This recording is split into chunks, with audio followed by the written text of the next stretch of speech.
Hello मेरे प्यारे दोस्तों, आज की इस वीडियो में हम पढ़ने वाले हैं क्लास 10th भारत संसाधन एवं उपयोग।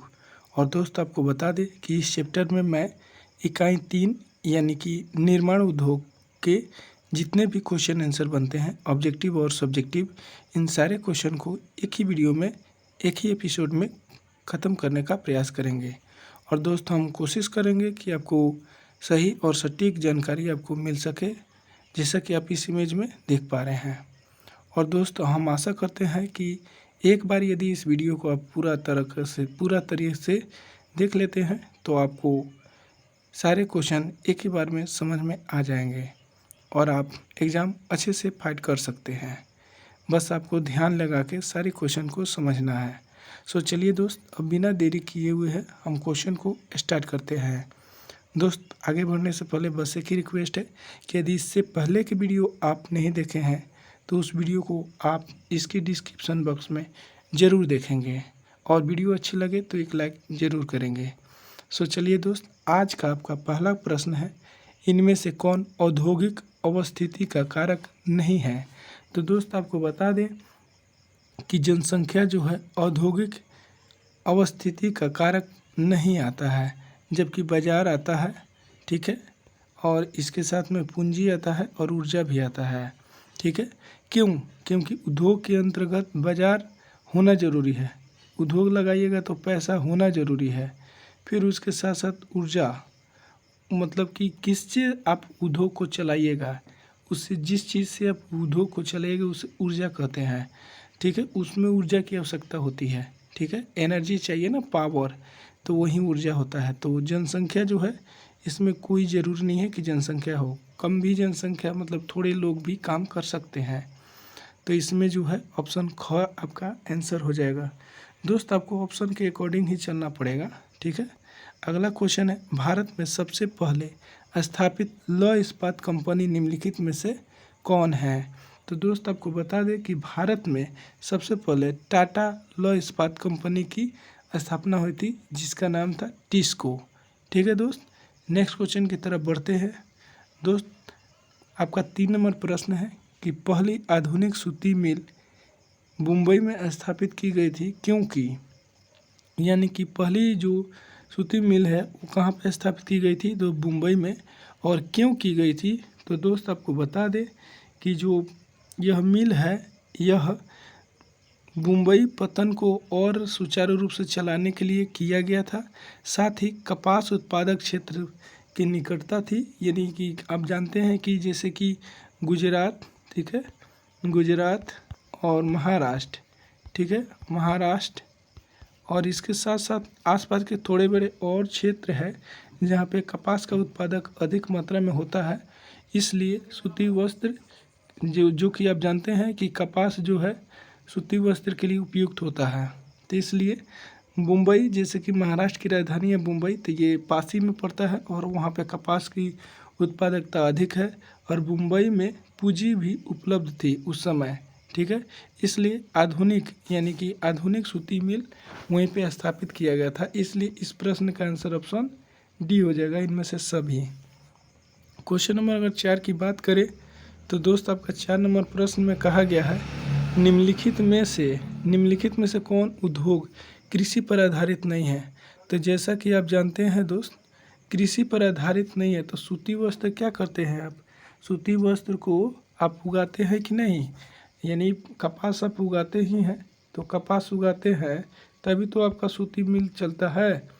चीनी यानी कि गन्ना जब उगाते हैं तो क्या होता है, गन्ना जब उगाते हैं तभी तो आपका चीनी मिल चलता है। कपास उगाते हैं तभी तो आपका ये सूती वस्त्र मिल चलता है। और जूट वस्त्र ये है। तो ये जो तीनों हैं ये सारे के सारे क्या है, तीनों ये कृषि आधारित उद्योग है। जबकि सीमेंट जो है, सीमेंट किससे होता है, तो सीमेंट जो है लाइम, सिलिका और एल्यूमिना से मिलकर के बनता है, ठीक है। किससे किससे मिलकर बनता है, लाइम, सिलिका और एल्यूमिना, ठीक है, जिससे वो मजबूत हो जाता है, ठीक है। नेक्स्ट क्वेश्चन की तरफ हम बढ़ते हैं, इसका आंसर सीमेंट हो जाएगा, ठीक है। अगला क्वेश्चन है आपका, हुगली औद्योगिक प्रदेश का केंद्र है। तो दोस्त आपको बता दें कि हुगली औद्योगिक जो है, हुगली ये पश्चिम बंगाल में पड़ता है, ठीक है। और हुगली नदी के किनारे भी ये बसा हुआ है, ठीक है मेरे भाई। अगला क्वेश्चन 6 नंबर में चलते हैं। निम्नलिखित में से कौन औद्योगिक सार्वजनिक क्षेत्र के अंतर्गत आता है? तो 6 नंबर क्वेश्चन के आंसर आप तो बता ही सकते हैं। यहाँ पे बोकारो जो है, बोकारो यही क्या है, सार्वजनिक क्षेत्र के अंतर्गत आता है। जबकि टाटा लौह इस्पात उद्योग यानी टिस्को ये सार्वजनिक नहीं है, ये निजी कंपनी थी। ये तीनों के तीनों जो है ये निजी कंपनी ही है।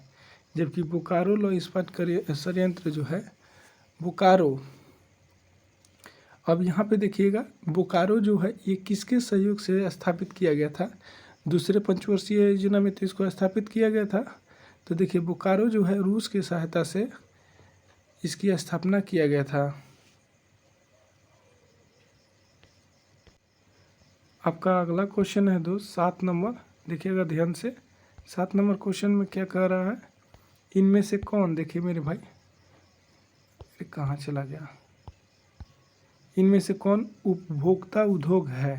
तो उपभोक्ता उद्योग जो है दोस्त मेरे भाई, यहाँ पे चीनी उद्योग जो होता है ना, उपभोक्ता उद्योग है, ठीक है। जबकि पेट्रो रसायन उद्योग और लौह इस्पात और चितरंजन लोकोमोटिव ये जो है उपभोक्ता उद्योग नहीं है। निम्नलिखित में से कौन छोटे पैमाने का उद्योग है? तो यहाँ पे देखिए सबसे छोटे पैमाने की अगर बात करें दोस्त, तो छोटे पैमाने के उद्योग में हम खिलौना उद्योग को ले लेंगे। तो इसका आंसर खिलौना उद्योग हो जाएगा। जबकि ये तीनों जो है बड़े पैमाने के उद्योग हो जाएंगे। 9 नंबर क्वेश्चन है और ऑब्जेक्टिव का लास्ट क्वेश्चन है। भोपाल त्रासदी में किस गैस का रिसाव हुआ था? तो जैसे कि आप जानते हैं दोस्त, मिसाइल आइसोसाइनाइड गैस जो था वो 3 दिसंबर, कब, 3 दिसंबर 1984 को लीक हुआ था, ठीक है, मिसाइल आइसोसाइनाइड, जिससे तकरीबन 500 लोग मर चुके थे। 350 प्लस बताया जाता है, लेकिन सही डाटा नहीं बनाता है।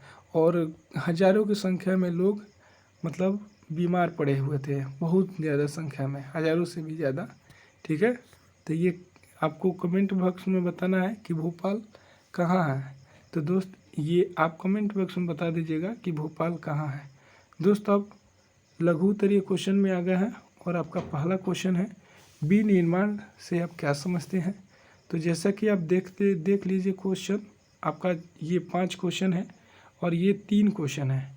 और इन सारे क्वेश्चन को हम एक तरफ इकट्ठा करके एक एक तरफ से बारी बारी करने का हम प्रयास करेंगे। और दोस्त आपको यह वीडियो अच्छी लगे तो ज़रूर अपने दोस्तों तक शेयर करिएगा मेरे भाई, ठीक है। लाइक तो कर ही दिए होंगे। चलिए दोस्त, निर्माण से आप विनिर्माण यहाँ पे कह रहा है, निर्माण नहीं है। तो विनिर्माण से आप क्या समझते हैं? तो जैसा कि आप जानते हैं दोस्त, जो भी कच्चा माल होता है उस कच्चा माल को हम क्या करते हैं, एक नए किस्म के कोई वस्तु बनाने के लिए हम जिस क्रिया विधि से गुजरते हैं उसे ही हम विनिर्माण कहते हैं। और जिस उद्योग में बनता है उसे विनिर्माण उद्योग के नाम से जाना जाता है। उदाहरण स्वरूप यहाँ पे हम अगर कहें तो जैसे कि कपड़ा, गन्ना से चीनी बनाया जाता है तो कपड़ा हो जाएगा सूती वस्त्र जो कि कपास से बनता है, जूट से बोरे वगैरह बनाए जाते हैं, या फिर लोहे से इत्यादि हो जाएगा। अब इसका आंसर शीट आप ऐसे लिखेंगे, कच्चे माल द्वारा जीवनो उपयोगी वस्तुओं तैयार करना निर्माण उद्योग कहलाता है।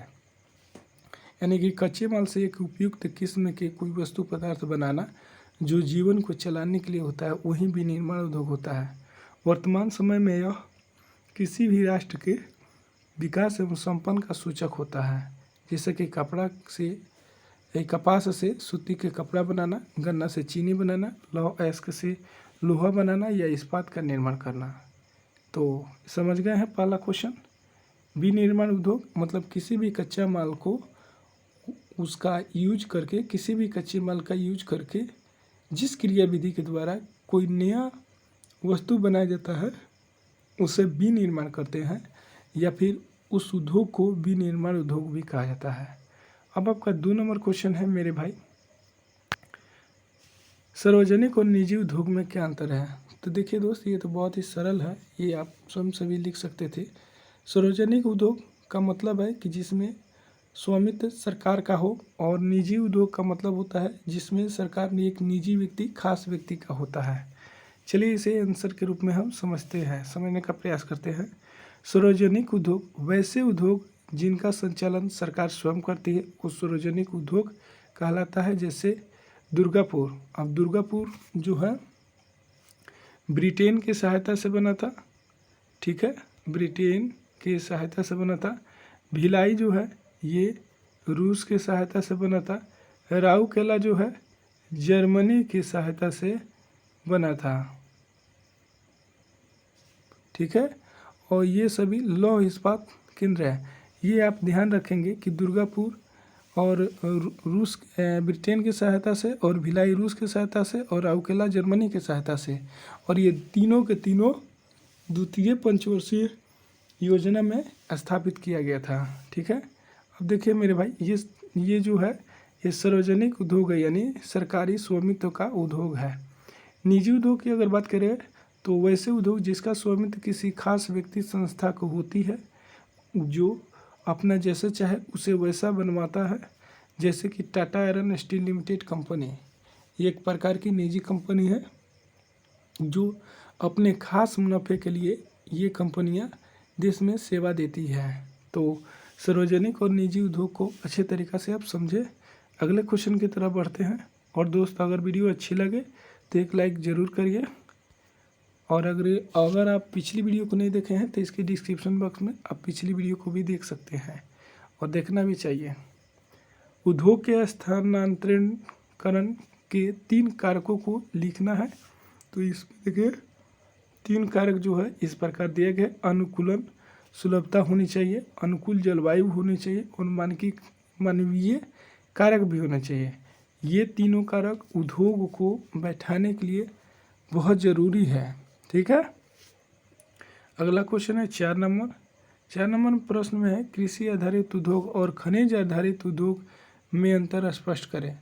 तो दोस्त, सामान्य रूप से अगर आप समझे मोटा मोटा, तो वैसा उद्योग जिसको चलाने के लिए कच्चे माल की आवश्यकता होती है, जो कि कृषि से मिलता है, वैसे उद्योग को हम क्या कहते हैं? कृषि आधारित उद्योग कहते हैं। और जबकि वैसा उद्योग जो खनिजों से, यानी कि भूगर्भ से निकाला गया पदार्थ कच्चे माल के रूप में, जैसे पेट्रोलियम हो गया, कोयला हो गया, इन सभी चीज़ों से जिस उद्योग को चलाया जाता है उसे हम खनिज आधारित उद्योग भी बोलते हैं। इसे चलिए हम ऐसे क्वेश्चन के आंसर लिख सकते हैं। कृषि आधारित उद्योग वैसे उद्योग जिसके लिए कच्चा माल कृषि से प्राप्त होता है, वैसे उद्योग को हम कृषि आधारित उद्योग भी कहते हैं।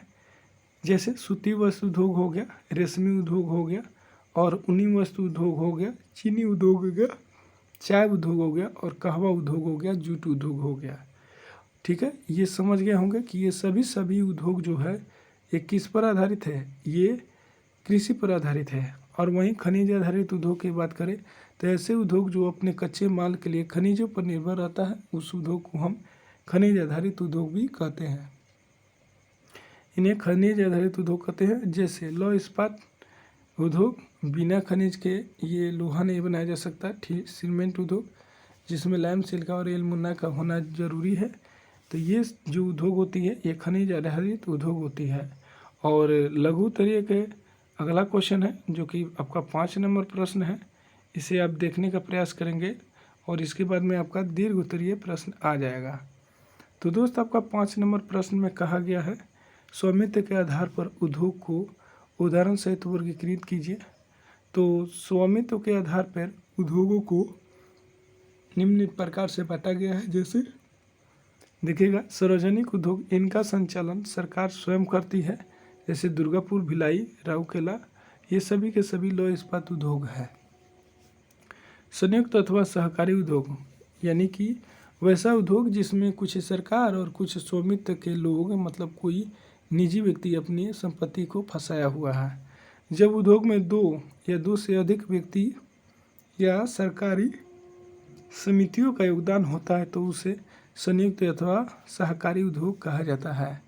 यानी कुल मिलाकर के हम ये कह सकते हैं कि ऐसा उद्योग जिसमें सरकार का भी अपना योगदान हो और निजी व्यक्ति का भी योगदान हो या किसी संगठन का योगदान हो, वैसे उद्योग जो होती है वह इन समितियों के मदद से चलती है। वैसे उद्योग संयुक्त अथवा सहकारी उद्योग के नाम से जानी जाती है। जैसे ऑल इंडिया लिमिटेड हो गया, महाराष्ट्र चीनी उद्योग हो गया, ठीक है। ये सभी ये जो कंपनियां हैं ये सार्वजनिक उद्योग नहीं है बल्कि ये संयुक्त उद्योग है। और निजी उद्योग आप कमेंट बॉक्स में बताएंगे कि वर्तमान समय में भारत में बहुत सारे निजी उद्योग हैं, आप कुछ कमेंट बॉक्स में बताएं, ठीक है मेरे भाई। अगला क्वेश्चन की तरफ हम चलते हैं जो कि आपका दीर्घ उत्तरीय प्रश्न है। दीर्घ उत्तरीय प्रश्न का आपका पहला है, उदारीकरण, निजीकरण और वैश्वीकरण से आप क्या समझते हैं? वैश्वीकरण का भारतीय अर्थव्यवस्था पर क्या प्रभाव पड़ता है, इसकी व्याख्या करें। तो देखिएगा एक एक करके इसे जानने का प्रयास करते हैं।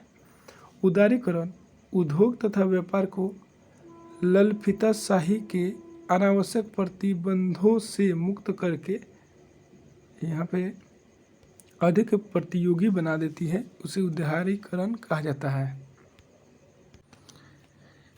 इसे फिर से समझने का प्रयास करेंगे।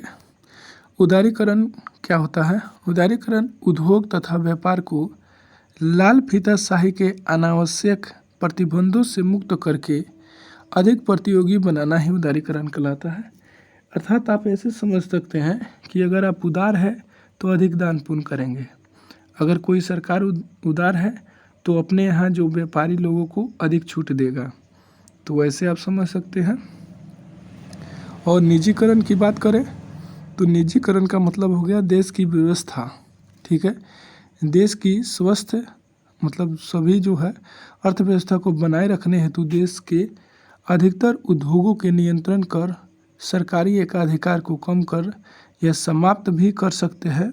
स्वामित्व को निजी हाथों में सौंप देने की ही निजीकरण कहलाता है। यानी कि मान लीजिए अभी रेलवे है, रेलवे को सरकार अगर बेच दे और किसी निजी व्यक्ति के हाथ में दे दे तो उसे ही हम क्या कहेंगे? निजीकरण कहेंगे। जैसे एयरटेल कंपनी क्या है? एक निजी व्यक्ति का कंपनी है। जैसे जियो किसकी कंपनी है? मुकेश अंबानी की। तो ये सभी क्या है? ऐसे ऐसे जो कंपनी है, या अर्थात कहने का मतलब ये है मेरे भाई कि जो भी सार्वजनिक कंपनियां हैं या फिर नेटवर्किंग है, जो कोई भी उद्योग है, अगर निजी व्यक्ति के हाथ में उसे सौंप दिया जाए तो उसे हम निजीकरण के रूप में जानते हैं। अगला है आपका वैश्वीकरण। तो वैश्वीकरण का अर्थ है देश की अर्थव्यवस्था को विश्व की अर्थव्यवस्था के साथ में जोड़ना। बस इतना अगर आप समझ गए हैं तो ये वैश्वीकरण क्लियर हो जाएगा। आप इसमें बहुत कुछ लिख सकते हैं।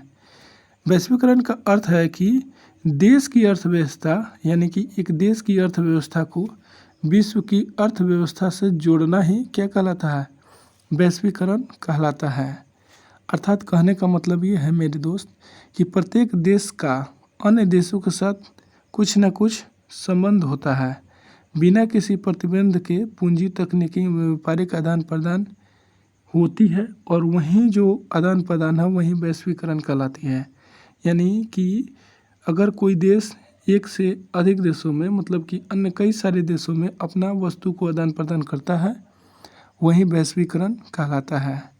अब यहाँ पे मेरे भाई कुछ पॉइंट्स है, इसे ध्यान रखने की बात जरूरी है।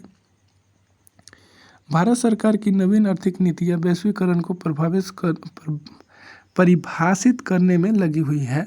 हमारा उद्देश्य भारतीय अर्थव्यवस्था का विश्व की अन्य अर्थव्यवस्थाओं के साथ तत्परता बनाना है। यानी कहने का मतलब है कि भारत की अर्थव्यवस्था है वो विश्व की सभी देशों के अर्थव्यवस्था से मिलजुल करके काम करने को ये बढ़ावा देता है, ठीक है। इसके अंतर्गत सभी वस्तुओं के आयात में खुली छूट मतलब कि भारत ये चाहता है कि हम भी आपको छूट देंगे और आप हमको छूट दे दीजिए ताकि एक देश दूसरे देश में आसानी से व्यापार कर सके। अब मेरे मित्र होता क्या है, छूट क्या होता है ये छूट समझ लीजिए। छूट जो है, मान लीजिए कि यहाँ पे एक देश है, ठीक है मेरे भाई, और यहाँ पे एक देश है, और यहाँ पे भी एक देश है। और ये देश जो कहता है, मान लीजिए कि ये वाला देश कहता है कि हम आप पे 10% टैक्स लगाएंगे, और ये देश कहता है कि ठीक है आप लगाइएगा तो हम भी 12% लगाएंगे। और भारत क्या कह रहा है कि आप हमारे देश में आइए, हम कम टैक्स लेंगे, हम आपको 5% लेंगे। यानी कहने का मतलब है कि ये देश क्या है, अपना भारत का मतलब ये हुआ मेरे भाई कि भारत तो चाह रहा है कि हम आपको छूट दे रहे हैं तो आप हमको छूट दीजिए, लेकिन वास्तविकता वैसा नहीं है। अगर कोई भी देश अपने यहाँ ज़्यादा सामान को आयात करने लगेगा तो उस देश की अर्थव्यवस्था डामाडोल हो जाएगी। यानी वो अपना सामान कम बेच रहा है और मंगा ज़्यादा रहा है, इसलिए वहाँ की जो पैसा है उस सभी फॉरेन कंपनी के पास चली जाएगी, यानी दूसरे देशों के पास चली जाएगी। और ये ज़्यादा टैक्स लगा दिया, यानी ये चाहता है, ये कंपनी मेरे मित्र ये चाहता है कि हमारे देश की सामान ज़्यादा बिके, दूसरों देश की सामान हमारे यहाँ नहीं बिके। अब होता क्या है कि मान लीजिए आपने 100 रुपया दाम लगाया है और 10 रुपया यहाँ पे टैक्स सरकार ले लिया, यानी कि उस वस्तु का दाम 110 रुपया हो गया। और मान लीजिए उसी सामान का रेट अगर उस देश का है तो 100 रुपया है, तो सबसे ज़्यादा 100 रुपया वाला ही तो बिकेगा, 110 रुपया वाला नहीं बिकेगा। अगर वहीं ये देश क्या करता है, ये वाला देश अगर 12% लगा दिया तो 100 रुपया की वस्तु 112 रुपये में बेचेगा, तो वहाँ की वस्तु ज़्यादा बिकेगी। और अपना भारत क्या किया है, मान लीजिए कि भारत ने क्या किया है कि दूसरे देश की संपत्ति मतलब सामान को अगर टैक्स कम लगाया है तो वहाँ पे मान लीजिए 100 रुपया की जो वस्तुएं है, इसकी मान लीजिए कि 100 रुपया की वस्तु है तो भारत में मात्र 105 रुपया हुआ, और भारत की वस्तु का भी दाम 100 रुपया है और इसकी वस्तु का दाम 5 रुपया है, तो लोग सबसे ज़्यादा इसका खरीदेंगे। समझ रहे हैं, लोग क्या करेंगे, दूसरे देश का खरीदेंगे। वो ये सोच के खरीदेंगे कि वहाँ की सामान अच्छी मजबूत होगी और 5 रुपया में हमारा कोई फर्क नहीं पड़ेगा, ठीक है। तो इसलिए भारत की वस्तुएं कम बिकेगी और फॉरेन कंट्री की यानी दूसरे देशों की जो सामानें हैं ज़्यादा बिकेगी, जिससे भारत की आयात निर्यात पर बहुत ज़्यादा प्रॉब्लम आएगी और भारत की अर्थव्यवस्था गिरती चली जाएगी। मतलब इसी चीज़ को रोकने के लिए भारत सरकार विश्व स्तर पर काम कर रही है। ये चाहती है कि आप मुझे छूट दें तो हम भी आपको छूट देंगे, लेकिन ऐसा नहीं है कि भारत सरकार टैक्स नहीं लगाती है, भारत सरकार भी टैक्स लगाती है। अब देखिए आगे चलते हैं, आशा करते हैं कि ये पॉइंट आपको अच्छे तरीक़े से समझ में आ गया होगा, ठीक है। इसके अंतर्गत सभी वस्तुओं के आयात में खुली छूट, सीमा शुल्क में कमी, विदेशी पूंजी की मुक्त प्रवाह की अनुमति, सेवा क्षेत्र विशेषकर बैंकिंग, बीमा और जहाजरानी क्षेत्रों में विदेशी पूंजी निवेश की छूट और रुपयों को पूर्ण परिवर्तनशील करना है। अर्थात कहने का मतलब है कि मान लीजिए कि ये हमारे देश का एक बैंक है और ये बैंक जो है, ये बैंक भारत का है, ठीक है। और यहाँ पे अपना ये दूसरे देश में जाके अपना मतलब पैसा चलाने लगा, तो यानी भारत की जो मनी है ये दूसरे देश में मान्य हो गया, यानी कि भारत की पैसा उतना ही दूसरे देश में वैलिड है। तो ये समझ लीजिएगा कि भारत की पैसा मजबूत है, तभी दूसरे देश में काम कर रहा है। अगर दूसरे देश में नहीं चल रहा है तो भारत की पैसा केवल भारत में ही सीमित है। उदाहरण स्वरूप जैसा कि आप जानते हैं कि $1 बराबर समथिंग 80 रुपया के आसपास होता है, यानी कि $1 अमेरिका का 1 रुपया भारत के 80 रुपया के बराबर है, यानी कि अमेरिका जो है भारत से 80 गुना ज़्यादा है। तो उसके बराबरी करने के लिए भारत को क्या चाहिए कि भारत के लोग ज़्यादा मात्रा में पैसा को बल दें और भारतीय रुपया जो है अदर स्टेट में भी चले।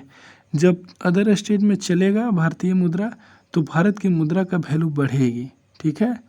यानी एक देश की मुद्रा दूसरे देश में वैलिड हो जाती है तो उसकी मुद्रा का पावर बढ़ने लगता है, ठीक है।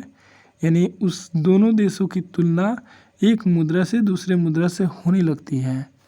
आगे चलते हैं।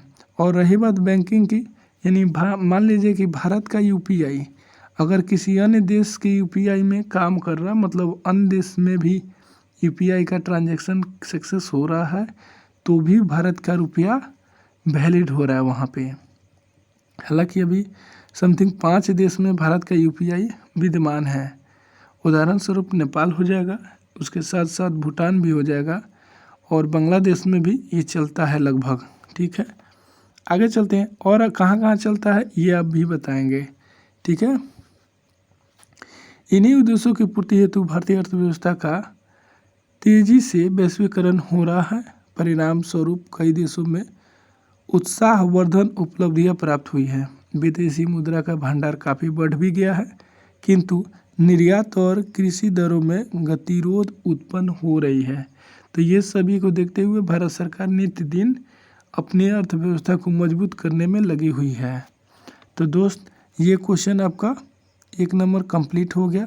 और मेरे भाई अब हम आते हैं आपका अगला क्वेश्चन 2 नंबर दीर्घ उत्तरीय का। ठीक है मेरे भाई, तो ये रहा आपके समक्ष 2 नंबर दीर्घ उत्तरीय क्वेश्चन का। भारत में सूचना और प्रौद्योगिकी उद्योग का विवरण करें। तो देखिए दोस्त, भारत में सूचना जो है ये भारत में 2005 में लागू हुआ था, सूचना का अधिकार और प्रौद्योगिकी अधिकार। यानी चलिए हम इसे एक एक करके समझने का प्रयास करते हैं।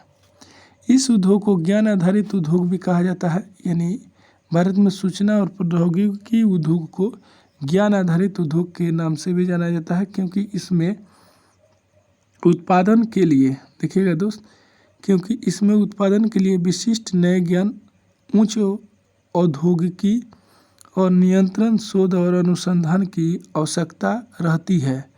यह वह उद्योग है जो मुख्यतः सूचना प्रौद्योगिकी से संबंधित है। कहने का मतलब है कि इसने देश के आर्थिक ढांचे, लोगों की जीवन शैली में क्रांति ला दी है। तो इस प्रकार के जो उद्योग होते हैं, इसी उद्योग को ज्ञान आधारित उद्योग के रूप में जाना जाता है। अगर हम मोटा अगर बात करें तो वैसा उद्योग जो ज्ञान के बदौलत उसमें बार बार परिवर्तन आता रहता है, उसे हम उस उद्योग को क्या कहते हैं? सूचना प्रौद्योगिकी उद्योग या फिर ज्ञान आधारित उद्योग कहते हैं। यानी कि इसमें बारी बारी से, मतलब जल्दी जल्दी बदलाव होता रहता है। इस उद्योग के अंतर्गत दोस्त ध्यान से यहाँ पे समझेंगे तो ये आसानी से समझ में आएगा। इस उद्योग के अंतर्गत आने वाली उत्पादों में ट्रांजिस्टर से लेकर के TV, telephone, paper, radar, cellular telephone, laser व प्रौद्योगिकी अंतरिक्षी उपकरण, कंप्यूटर की यंत्र सामग्री, हार्डवेयर तथा प्रक्रिया सामग्री, सॉफ्टवेयर इत्यादि शामिल है। जैसे उदाहरण स्वरूप मान लीजिए कि ये हमने बिजली के बल्ब बना लिया। ठीक है, अब यहाँ पे जो बिजली का बल्ब है, पहले ये बल्ब क्या होता था कि ये बल्ब जो है पहले हम जलाते थे कितने 100 वाट पे, लेकिन ये रोशनी आज के बल्ब की अपेक्षा कम करता था। आज अगर 7 वाट 9 वाट का बल्ब हम जला रहे हैं तो ये क्या करेगा, ये ऊर्जा इसके अपेक्षा ज़्यादा है। क्यों ज़्यादा है? क्योंकि ये जो बल्ब है, ये वाले बल्ब पर एलईडी बल्ब लगा है, यानी ज्ञान आधारित ये बल्ब बना हुआ है। तो इसलिए ये ऊर्जा तो कम देगा लेकिन रोशनी ज़्यादा देगा। लेकिन ये ऊर्जा ज़्यादा खाएगा तो ऊर्जा ज़्यादा देगा, लेकिन ये रोशनी कम देगा। लेकिन हमको क्या चाहिए दोस्त? हमको चाहिए रोशनी। तो रोशनी चाहिए, ऊर्जा नहीं चाहिए, तो इसलिए ये एलईडी बल्ब को लाया गया। आगे बढ़ते हैं मेरे प्यारे मित्र। इन्हें उच्च प्रौद्योगिकी भी कहते हैं। इनके प्रमुख उत्पादक केंद्र कहाँ है? तो बेंगलुरु, मुंबई, दिल्ली, हैदराबाद, पुणे, चेन्नई, कोलकाता, कानपुर, लखनऊ में है। इसके अतिरिक्त दोस्त 20 सॉफ्टवेयर प्रौद्योगिकी पार्क है, जो सॉफ्टवेयर विशेषज्ञों को एकल विंडो सेवा तथा उच्च आंकड़े संचार सुविधा प्रदान करते हैं। इसका प्रमुख महत्व जो है ये रोजगार पर उपलब्ध कराता है। पिछले 2 या 3 वर्षों में यह उद्योग जो है विदेशी मुद्रा प्राप्त करने का महत्वपूर्ण स्रोत भी बन गया है, जिसके कारण तेजी से अर्थव्यवस्था पर प्रभाव पड़ रहा है और हमारा देश विकास की तरफ विकासशील देश बन चुका है। और आने वाले भविष्य में कुछ वर्षों के बाद में भारत एक विकसित राष्ट्र बन जाएगा, राष्ट्र देश बन जाएगा। ठीक है, भारत के इस प्रौद्योगिकी विज्ञान से भारत ने नए नए टेक्नोलॉजी का विकास किया है और भारत प्रगति के रास्ता पे चल रहा है। आप चल रहे हैं, हम चल रहे हैं, हम सभी चल रहे हैं और ये हर देश के लिए मतलब भारत के लिए बहुत ज़रूरी है। ठीक है दोस्त, तो इस क्वेश्चन में आपको इतना मिला। चलिए दोस्त मेरे भाई, अब नेक्स्ट क्वेश्चन की तरफ हम बढ़ते हैं और जो आपका अगला प्रश्न है 3 नंबर प्रश्न है।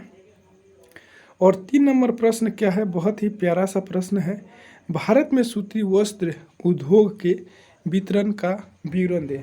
तो सबसे पहले आप जानते हैं मेरे मित्र कि भारत का पहला सूती वस्त्र मिल कब स्थापित किया गया था, तो 1818 ईस्वी में ये किया गया था। मिल की स्थापना कोलकाता के निकट, और ये कहाँ किया गया था, फोर्ट ग्लास्टर में किया गया था। तो चलिए दोस्तों, हम एक एक करके बारी बारी से आपको पूरा जानकारी देते हैं और आप इस कंटेंट को अधिक से अधिक अपने दोस्तों तक शेयर जरूर करेंगे। चलिए मित्र, सूती वस्त्र बनने में भारत का एकाधिकार है।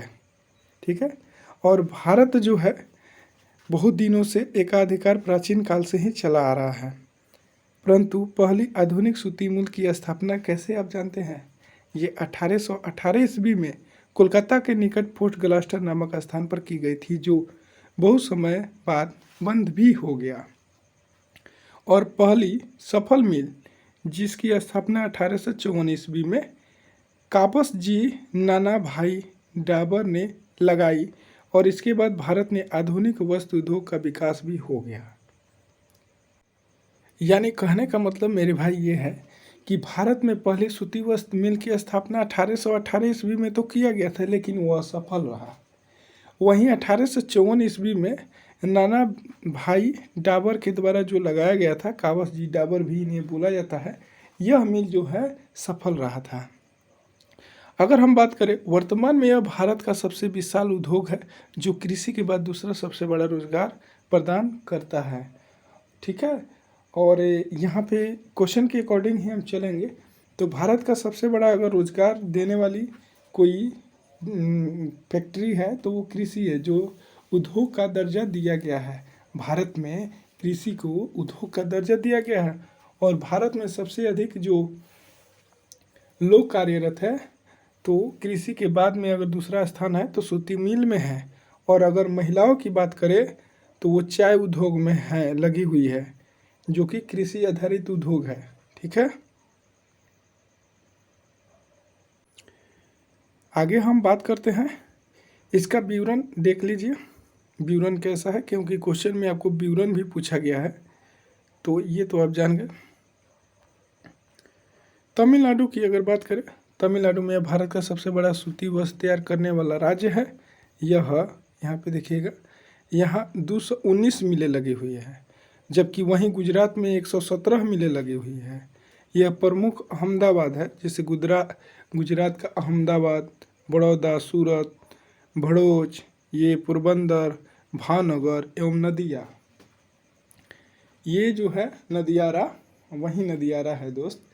तो यहाँ पे सूती वस्त्र मिलों की संख्या ज़्यादा है गुजरात में और तमिलनाडु में। इसके बाद अगर हम बात करें तो महाराष्ट्र में है, यहाँ 107 मिलें हैं। यहाँ के मुख्य केंद्र मुंबई, ठीक है, महाराष्ट्र में मुंबई पड़ता है, सोलापुर, पुणे, वर्धा, नागपुर, औरंगाबाद, ये सभी शामिल है। ठीक है मेरे भाई, और यहाँ पे जलगांव भी शामिल है। पश्चिम बंगाल के कुछ केंद्र का नाम जान लीजिए, आवड़ा, मुर्शिदाबाद, हुगली और श्री रामपुर है। और उत्तर प्रदेश में भी है, सबसे पहले मानपुर में स्थापित किया गया था, फिर मुरादाबाद, आगरा, मोदी नगर। ठीक है, इसे अब हाल ही में मोदी नगर नाम रखा गया है। ठीक है, मध्य प्रदेश में ग्वालियर, उज्जैन, इंदौर और देवास इसके प्रमुख केंद्र शामिल हैं। तो दोस्त ये रहे आपके सारे क्वेश्चन मैंने आपको ऑब्जेक्टिव और सब्जेक्टिव और लघु उत्तरीय दीर्घ उत्तरीय जितने भी क्वेश्चन बने हैं सारे क्वेश्चन को इस वीडियो में कवर किया है। तो दोस्त आपको ये वीडियो कैसा लगा अपना कमेंट बॉक्स के माध्यम से अपना राय ज़रूर दें, और आप किस प्रकार के वीडियो पसंद करते हैं या फिर आपको किस प्रकार के वीडियो चाहिए वो ज़रूर बताएं। हम पूरा प्रयास करेंगे कि उस पर वीडियो बनाएं। चलिए दोस्त, हम फिर मिलते हैं किसी नेक्स्ट वीडियो में। वीडियो देखने के लिए बहुत बहुत धन्यवाद आप सभी का। जय हिंद, वंदे मातरम।